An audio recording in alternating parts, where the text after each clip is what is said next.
I caught my wife cheating with an old boyfriend in his minivan at her class reunion. I went to my wife's class reunion and she told me she was going to go talk to a group of girls she used to hang with, and left me sitting with some dudes from her school. They looked like they smoked weed all day long, and out of everything they talked about, no one was talking about actually having a job or doing anything substantial with their lives. So I got up to go find her, not being able to listen to their bullshit anymore, and lo and behold, she is nowhere to be found. I called her phone and didn't get an answer. I thought maybe she went to the bathroom, so again, trying to get as far away from these idiots as possible, I went and stood closer to the bathroom door. After a few minutes, I realized she wasn't in there, so I went looking around the banquet center, and nope, nowhere to be found. I was like, what the actual hell, at this point. So I decided I'd go to the parking lot to look, and if I didn't find her there, I was just going to sit in the car. I couldn't bear the thought of listening to one more video game story, nor those one time at band camp stories that all of those idiots were bent on telling, as if they were adding any value to the world or to each other with their mundane, lame lives. So I get to the parking lot and see her, finally, getting out of the back end of a minivan.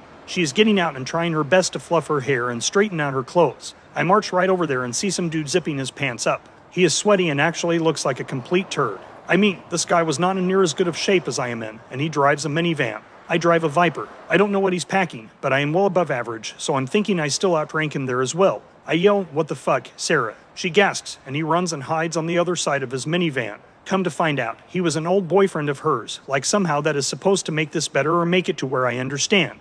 I tell her I don't care who or what he is. I'm going to beat his ass, and then you're packing your shit and getting out of my house and my life. I start looking for Mr. Fatty Pants, and he just keeps running around his van, like a child being chased around the kitchen table. I was getting so angry and yelled at him to stop running like a coward, but he persisted. I finally got him moving too fast in one direction to where he couldn't stop himself fast enough to turn around and run the other way. I guess he really gassed himself in the back of that van. Wow, that must have been a real pleasurable experience for them both. Gasping for air, muscles failing, movements short and inconsistent. Yeah, I bet that was totally worth it. I finally catch him and start to bring down the wrath of the gods on him, but he starts screaming and begging me not to hit him. I mean, he was screaming like a middle school girl who was getting her candy stolen from her. Do you know how hard it is to hit someone who is screaming like that, or who is openly begging you not to hit them? On one hand, it made me want to pummel him even more, but it also made me feel as if my obvious superiority was too much, and that I needed to be a merciful God instead of being one of wrath and judgment. So I gave him a few open hand smacks to the face, insulting him like the bitch that he was. And then I opened his minivan door and pulled out what appeared to be a 2-week-old McDonald's cup of flat and decaying Coca-Cola.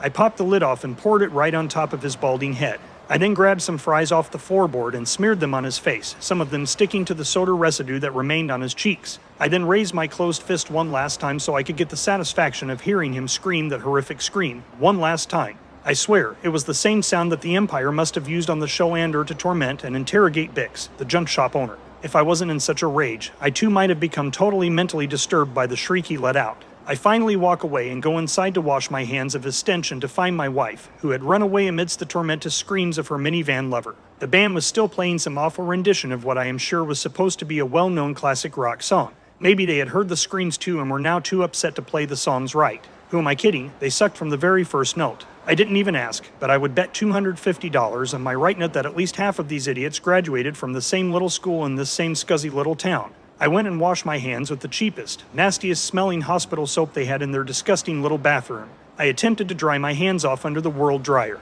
I swear to God, the air came out at a whopping 0.5 miles per hour. I could have held my hands in front of my grandmother's snoring face and dried them off faster. I then went looking for her. Here she was, standing with a group of her girlfriends, trying to blend in, I guess. I walked straight up and said, "Did you get your underwear all straightened out after your romp with Captain Minivan?" The girls looked shocked and taken back by my audacity. They've probably never seen or heard a real man talk before, so they didn't know how to act. I'm pretty sure they all got instantly turned on though, based on the looks I was getting from them. "Let's go," I commanded. She hesitated for about 1/2 second, which was 1/2 second too long for me. So I went on, "Okay, you're staying here then." I turned and started walking away. She yelled, "Stop, I'm coming." To which I replied, "I am sure this is the first time you've truthfully said that tonight, but no, you can call an Uber." I kept walking towards the door and out to my car. One of her stupid friends came running out and was trying to get me to stop and talk to her. She was wearing a mini skirt and was probably that one girl who was known in school for nothing more than her body, and now she was at her class reunion trying to once again be known for that. Well, I'm not sure how that all worked for her back in high school, but I'm going to guess that after tonight she would forever be remembered as someone who was trying too hard, and who no longer had the backing needed to be that girl anymore. She kept asking me if I was okay and asking me if I wanted to talk. I just turned and looked at her, to make sure she knew that I was in fact rejecting everything that she was inevitably offering. I looked her up and down. With no amount of pleasure on my face, I let out a little laugh and got into my car and drove off. I turned on some loud music to help drown out the lingering effects of that horrific band.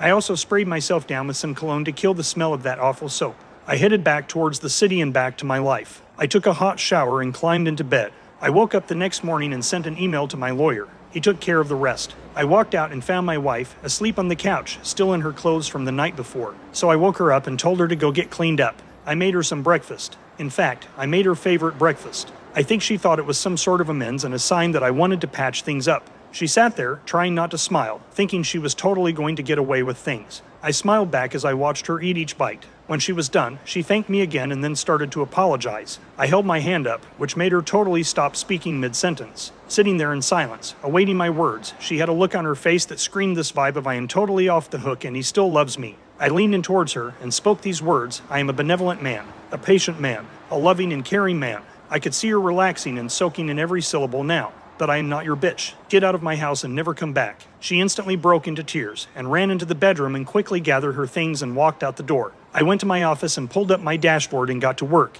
That's it. I hope you enjoy my story. I've got important shit to do. See ya. That was very, well, what are the words I am looking for here? What do you guys think of this one? Let us know in the comments below. When you subscribe, be sure to click the notification bell. Click here for more Tangled threats.